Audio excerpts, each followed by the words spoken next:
ગુજરાતની 9મા ક્રમની ઝાલાવાડ પંથકની સુરેન્દ્રનગર લોકસભા બેઠક એવી બેઠક છે જ્યાં રાજકીય પક્ષ કરતાં વ્યક્તિગત પ્રભાવ વધારે જોવા મળે છે. આ બેઠક પર કોળી મતદારોનું સવિશેષ પ્રભુત્વ હોવાથી કોળી સમાજના આગેવાન અને વારંવાર આ બેઠકથી સાંસદ બનતા સોમાભાઈ ગાંડાભાઈ પટેલનો પ્રભાવ વધારે છે. સોમાભાઈ ગાંડાભાઈ પટેલ વારંવાર પક્ષ બદલતા રહ્યા છે અને તેના કારણે આ બેઠક કોઈવાર ભાજપ તો કોઈવાર કોંગ્રેસની જોડીમાં જતી હોય છે. 2014ની ચૂંટણીમાં મોદી લહેર હતી. એમાં કોંગ્રેસના ઉમેદવાર તરીકે સોમાભાઈ ભાજપના દેવજીભાઈ ફતેપુરા સામે હારી ગયા.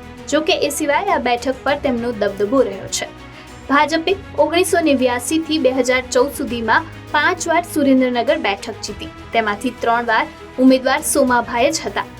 મોદી લહેરમાં લોકસભામાં હાર્યા પછી પણ સોમાભાઈ 1989, 1991, 2004માં ભાજપની ટિકિટ પર અહીંથી જીત્યા તો 2009માં કોંગ્રેસની ટિકિટ પર જીતીને આવ્યા હતા. સુરેન્દ્રનગર મતવિસ્તારમાં 40% મતદારો કોળી પટેલ મતદારો છે. આ ઉપરાંત ક્ષત્રિય, માલધારી, ભરવાડ, પાટીદાર, દલિત, મુસ્લિમ મતદારોનું પ્રમાણ 10-10% આસપાસ છે. બાકી રહેલા મતદારોમાં બ્રાહ્મણ, વણિક સહિતના સુવર્ણો અને સથવારા સમાજના મતદારો છે. આ બેઠક પર કુલ 16,56,657 મતદારો છે, જેમાં 7,78,912 મહિલા તો 8,77,745 પુરુષ મતદારો છે.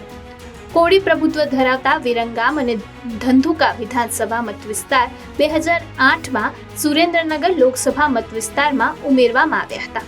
અગાઉ હળવદ વિધાનસભા મતવિસ્તારને ધાંગધ્રામાં ભેળવી દેવામાં આવ્યો હતો. વાંકાનેર બ્લોક મતવિસ્તારમાંથી દૂર કરવામાં આવ્યો હતો.